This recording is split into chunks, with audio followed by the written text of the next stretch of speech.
चित्रांकन कायमसरे समस्त को स्वागत। आज आम गोटे बोईतालु चित्र अंकन कर शिखा। देख किभली करबा।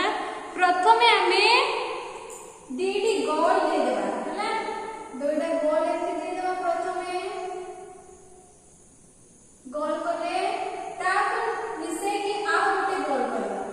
ते ठीक समान मापर हला ठीक समान मापर आ गोटे गोल करले।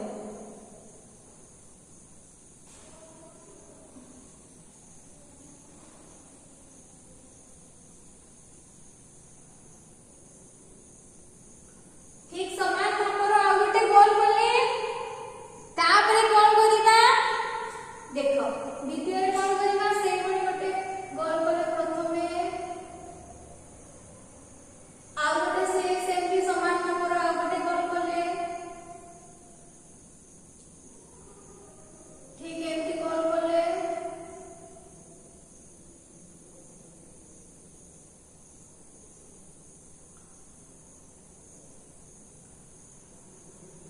तापरे देखो तापरे कोन करिबा ना ए मझी रे देखिबा सेठे गोल करले। ठीक मझी रे एमती आ गोटे करबा। एठी सेमती आ गोटे एमती करके मिसेबा हला। तापरे कोन करिबा ना ए जो एठी आमे एमती गोटे डेम्फो गोटे एमती बनेबा।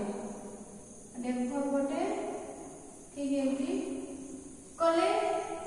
ए परी आमे गोटे बड़ आकृतिर गोटे बनेबा। प्रथमे दिटा गोल करिबा तापरे आमे ऊपर डेम्फो बनेबा। देखो कि बड़ी करिबा गोल कले। प्रथमे बड़ करिकी आमे गोटे गोल करिबा हला। से गोल करि सारा ताकू लागि कि बड़ आकृतिर गोटे गोल कले। एपटे पुणी ताकू लागि कि आ गोटे गोल कले। बड़ आकृतिर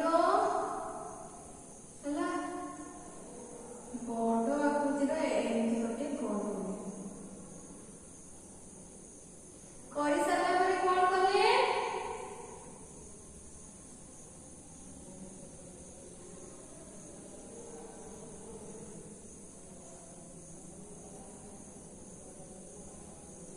तापरे देखो दीटा करि सारा परे ए मझी रे पुणी आ गोटे एमती करके मिसेबा। एठी पुणी आ गोटे एमती करके मिसेबा हला। तापरे कोन करिबा ना तोड़ देखो ठीक ए भली गला। आउ एठे गोटे डेम्फो गोटे बाहर करबा। एमती गोटे डेम्फो बाहर करबा। एठी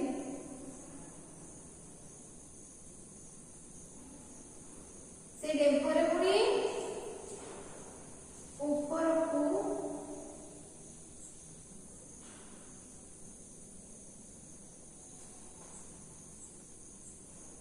देखु जो कि बड़ी होची। गोल में टिके छोट करबा।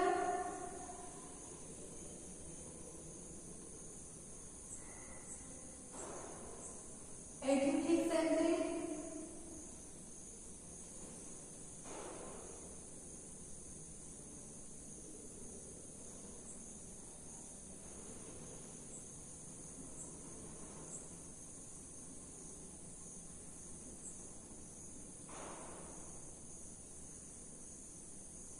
एठी हम गोटे बोईताल चित्र अंकन कले हला।